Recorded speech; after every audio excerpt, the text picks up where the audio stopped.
Richards. Here is a closing burst by Quincy Hall. At the tape, Hall is going to get it in 43.40. This 26-year-old from Kansas City just shocked the world and fulfilled a promise he made long before the Olympic Games even started. Quincy Hall, a name forged through years of adversity and perseverance, ran a blazing 43.40 in Paris to bring the Olympic 400-meter gold back to America after a 16-year drought. His journey wasn't handed to him. It was built through sweat, setbacks, and a relentless drive to prove he belonged among the world's best. Hall didn't just win a race, he carved his name into American track history. From 1984 to 2008, the U.S. men's 400 meters was untouchable. 7 straight Olympic golds. Icons like Michael Johnson and LaShawn Merritt dominated the scene. But after 2008, Team USA's grip on the event crumbled. They went medalless in 2012, only a bronze in 2016, and by 2020, they were no longer contenders. The 400-meter throne had been abdicated. But Paris 2024 changed everything, thanks to Quincy Hall. Born July 31st, 1998, Quincy Hall is 26 years old. He grew up in Kansas City, Missouri, surrounded by sports. At Raytown South High School, he dominated in track, football, and wrestling. He became state champion in the 400 meters, setting a Missouri state record of 46.82 seconds. But Quincy's journey took a detour. He didn't go straight to a powerhouse D1 program. Instead, he enrolled at the College of the Sequoias in California, a junior college, where he worked multiple jobs while chasing his Olympic dream. He led his team to a state title, racking up NJCAA All-American honors. He later transferred to the University of South Carolina and quickly established himself as one of the most dynamic hurdlers in collegiate track. In 2019, he won the NCAA title in the 400-meter hurdles. That same year, he won the NACACU 23 championships.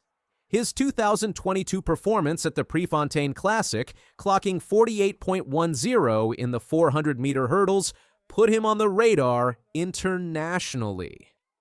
Off the track, Quincy is a proud father. His daughter, Alani Hall, was born in October 2021, a life event that gave him new purpose and drive.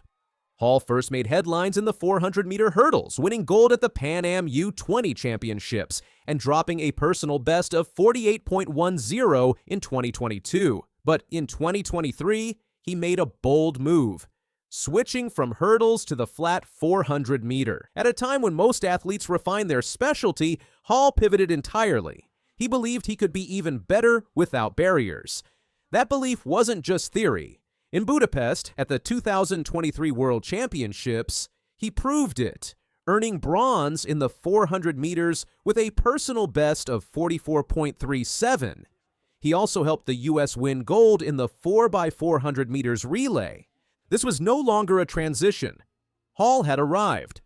By mid-2024, Hall was firing on all cylinders. He won the prestigious Bauhausgalan in Stockholm, then stunned the world with a 43.80 at the Monaco Diamond League, making him the world leader heading into the Olympics. He breezed through the U.S. trials and entered Paris as America's top contender, though media attention remained on rivals like Great Britain's Matthew Hudson-Smith and Zambia's Muzila Samukonga.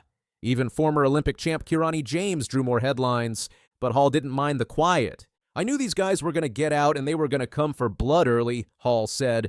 They were going to go out and try to see who they could throw off the race. August 7th, Stade de France, the Olympic 400-meter final. Hudson-Smith rocketed out of the blocks, overtaking Hall by the 200-meter mark. Hall seemed to be fading, fourth at the final bend. But Quincy wasn't done. Over the last 100 meters, he launched an unreal comeback. Clocking 11:59 in the final stretch, faster than anyone else in the race, Hall stormed past the field. He crossed the line in 43.40, a new personal best, the 5th fastest time in Olympic history. And just like that, he was Olympic champion. "I told you guys I was going to get a gold medal this year," he said. "I know I can win. I knew it today. That's what I've been doing my whole career." Hall's 43.40 placed him third all-time among Americans, trailing only legends Michael Johnson and Butch Reynolds. His win was the first U.S. gold in the 400 meters since 2008. The rest of the field was elite. Hudson-Smith ran 43.44, a European record. Samukonga ran 43.74, a national record. Jareem Richards of Trinidad also broke his country's record with 43.78. Even Michael Norman, a former world champion, faded and finished 8th, evidence of how brutal the pace was, but Hall stood above them all. "I don't give up," Hall continued. "I just grit, I grind. I've got determination. Anything I think will get me to that line, I think of it. A lot of hurt, a lot of pain. I just won. It's over. For the next 4 years, I can say I'm an Olympic champion." Hudson-Smith acknowledged the moment. "I lost to the better man on the day. Quincy is a hell of an athlete." Samukonga, who secured Zambia's first Olympic medal since 1996, said, "It will change my life, my entire life." Even in a race full of records, Hall's late surge stole the show. After the race, Hall removed his shoes, draped himself in the American flag, and took a victory lap around Stade de France, soaking in every second. "As soon as they shot that gun, I knew I had it," he told reporters. The moment wasn't just victory, it was vindication.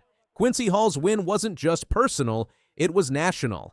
He returned the U.S. to the top of the 400-meter podium. He reignited a legacy that had gone cold. He now stands alongside Michael Johnson, Steve Lewis, and LaShawn Merritt, part of the exclusive club of Olympic 400-meter gold medalists from America. And he's not done. With eyes on the 4x400-meter relay World Championships and LA 2028, Hall's era may be just beginning. This wasn't just a comeback, it was a takeover. Quincy Hall didn't just win gold, he changed the game. If this story gave you chills, hit like, subscribe, and drop a comment. Could Quincy Hall dominate the next Olympic cycle? Is this the start of a new American dynasty? Stay tuned, because Hall is just getting started. One of the best starters in the game is Braden Williams, and he is there. Here comes Tate Taylor. They're neck and neck. There goes Tate Taylor. I told you Tate Taylor was one that can win it, and I think he does. We got to see this clock. 1.1, and there's a 9, a win legal 9.92 by Tate Taylor. You're watching this video in slow motion because nobody could process it at full speed. May 3rd, 2025, Mike A. Myers Stadium in Austin, Texas. The crowd inside witnessed something that didn't just shake up high school track. It shifted the global sprinting conversation. Lane 5. A 17-year-old junior from Harlan High School in San Antonio exploded down the straightaway. The timer stopped at 9.92 seconds, wind legal at plus 1.1 meters per second. The number on the scoreboard made Tate Taylor the number 1. 2 U20 sprinter in world history. Only one athlete has ever run faster as a teenager. Letzel Tebogo from Botswana clocked 9.91 seconds in 2022. That's it. That's the list. Before Saturday, nobody at Taylor's age or younger had ever broken 10 seconds in a wind-legal race. Taylor was 17 years, 7 months old when he crossed that finish line. The performance made him the world's second fastest man in 2025 across all ages, behind only South African Akani Simbine's 9.90 from April. His 9.92 would have placed 4th at the 2024 U.S. Olympic trials. The top 3 made the team for Paris. Taylor wasn't even expected to win his state meet. The footage circulating on social media tells the story. Viral posts from MileSplit and DieStat captured something extraordinary. Taylor's start was solid. His drive phase lasted longer than expected and was exceptional. He stayed completely composed through 60 meters before pulling away. Where most juniors might tense up or lose form late in the race, Taylor maintained top-end speed. He leaned perfectly at the line. He didn't just win the race, he looked like he belonged at the next level. Taylor leapfrogged names that define modern sprinting: Trayvon Brommel, Arian Knighton, and Noah Lyles, athletes who've won medals at the senior world and Olympic level. The comparison numbers are staggering. Arian Knighton, one of the most decorated U.S. teen sprinters, never broke 10 flat in high school. Noah Lyles, known for his 200-meter dominance, ran 10.14 as a prep. Trayvon Brommel, considered one of the most technically gifted starters in recent memory, ran 9.99 as a senior, with the help of a hefty 4.0 meters per second wind. Taylor's 9.92 wasn't just the best race of his life. It recalibrated expectations for what's possible from a high school junior.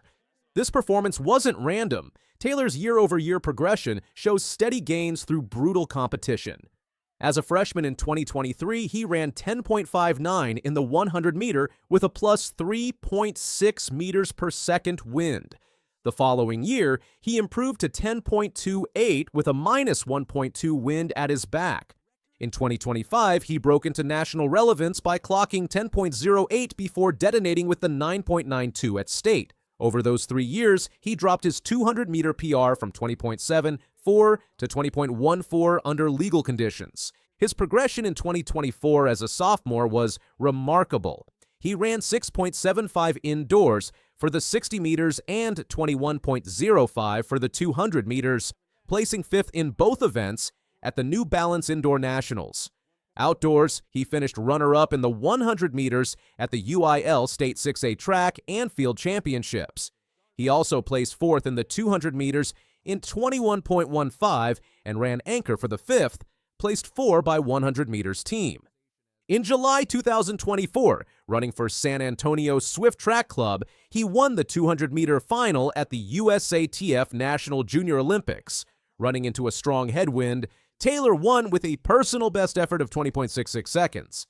Hours after his historic 100 meters, Taylor returned to the track for the 200 meters. With quiet confidence, he surged down the curve, then powered through the straight to post 20.14. Wind legal, clean, precise. The result tied him with Tyreek Hill and Michael Norman, names of Olympians, legends, and world finalists. The time set a Texas high school state record but fell 0.01 seconds short of Roy Martin's national high school record of 20.13 set in 1985. Taylor explained after the race that he elected to shut it down and coast across the line because he felt a minor twinge in his hamstring. The decision might have cost him a national record, but it showed remarkable race management for a 17-year-old. His 200-meter performance made him the 4th fastest man in history in that event under the age of 18, behind only Arian Knighton, Usain Bolt, and Gout. March 2025 at the Nike Indoor Nationals provided the first glimpse of what was coming. Taylor didn't just win the boys' 200-meter final, he obliterated the field. Coming into the meet with a season best of 21.09, most expected him to sharpen that time. 20.46. That wasn't just a personal best, that was a new U.S. high school indoor national record. In one explosive lap around the banked track, Taylor torched Isama Singa's 20.48 from 2023. He also broke the Armory High School meet record of 20.63, previously held by Noah Lyles in 2016. Even Noah Lyles took notice, posting, "Records are made to be broken," and he took that to heart. This is a crazy impressive time and win. Congratulations. Taylor also finished runner-up in the 60 meters race, clocking 6.64 seconds. June 2025 at Hayward Field delivered another chapter in Taylor's remarkable season. The Nike Outdoor Nationals featured what was billed as the fastest high school 100-meter field ever assembled. Taylor blazed to a meet record 10.10 in the boys' 100-meter final. The margins were razor thin. Taylor edged out Maurice Gleaton Jr. by 0.01 seconds, with the top 3 finishers separated by just 0.07 seconds. Braden Williams rocketed out early, commanding the first 30 meters. By the 50-meter mark, Gleaton and Taylor surged, running stride for stride. Taylor stayed tall, driving into the ground to clinch the win. Justin Gatlin analyzed the race on his Ready, Set, Go YouTube channel. Because that was, listen, I felt like I was literally watching an elite race, the way it was set up. The way they had the intros come in, they had the athletes stand behind their blocks, they gave them time, they was able to do their gestures, and when the gun went off, they did not disappoint. Gatlin's play-by-play captured the drama. Boom, he has that rocket start, and he's moving through like the 30 meters, and he's commanding the race. By the 50-meter mark, you see surge from Maurice, and you see a surge from Tate. And now they're kind of running stride for stride, and Braden's kind of jockeying for that third position, second position. And then all of a sudden, you just see like Tate stays strong, stay tall, and he keeps pushing into the ground, and it kind of gave him that edge over Maurice to be able to get that 10-10 over that 10-11. I think it was a cool race. I definitely enjoyed the race. I would love to see them lock horns. June 26, 2025. Taylor thought he was sprinting toward a state title recognition when his mom rushed into his room Thursday morning. She told him to get up early for a surprise meeting with his track coach. He had a good idea of what was coming. Taylor said, "At first I thought I had just won the State Player of the Year, so I was like, oh, that's cool. But then they told me it was the National Player of the Year, and then I saw all of my family and friends behind them. It was very exciting." The scene unfolded from casual to career-defining. Taylor saw his club coach standing ahead holding the trophy, but didn't immediately put it all together. After the trophy presentation, he took part in a stylized photo shoot and media interviews. "It was ecstatic, man," he said. "I'm very excited and happy that this has happened to me." The Gatorade National Track and Field Player of the Year honor capped one of the most extraordinary prep seasons in U.S. sprint history. Taylor beat out nearly 500,000 other student athletes who compete in boys track and field across the country. Taylor now joins an all-star alumni list that includes Alan Webb, who held the American mile record for 16 years, three-time Olympic medalist Karen Clement, and Christian Miller, last year's national honoree. Past recipients of the Gatorade National Boys Track and Field Award have combined for more than 19 Olympic gold medals and 14 national championships. The legacy extends beyond track, including names like Peyton Manning, Paige Bueckers, Jason Tatum, and Mallory Swanson. Tate Taylor is a singular sensation, Rich Gonzalez, editor for PepCalTrack.com, said. Only one other high school boys sprinter has run sub-10 in the 100 and only four others.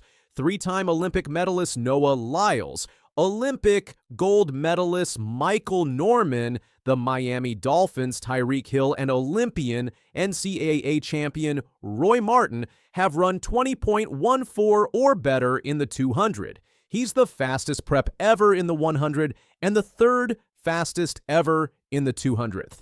No other high schooler in history ranks in the top three of both those events.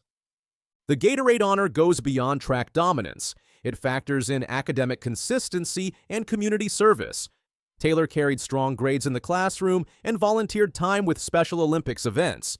Gatorade Player of the Year winners go on to become national champions, first-round draft picks, and even Hall of Famers.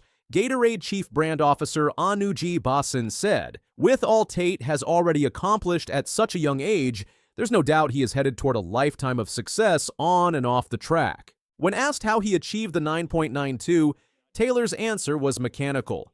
"I knew if I got a decent block start and had triple extension so as the beginning, my top end would carry me." The race analysis reveals why Taylor succeeded where others failed. His start was crisp and calculated. By 30 meters, he was slicing through the air with perfect form.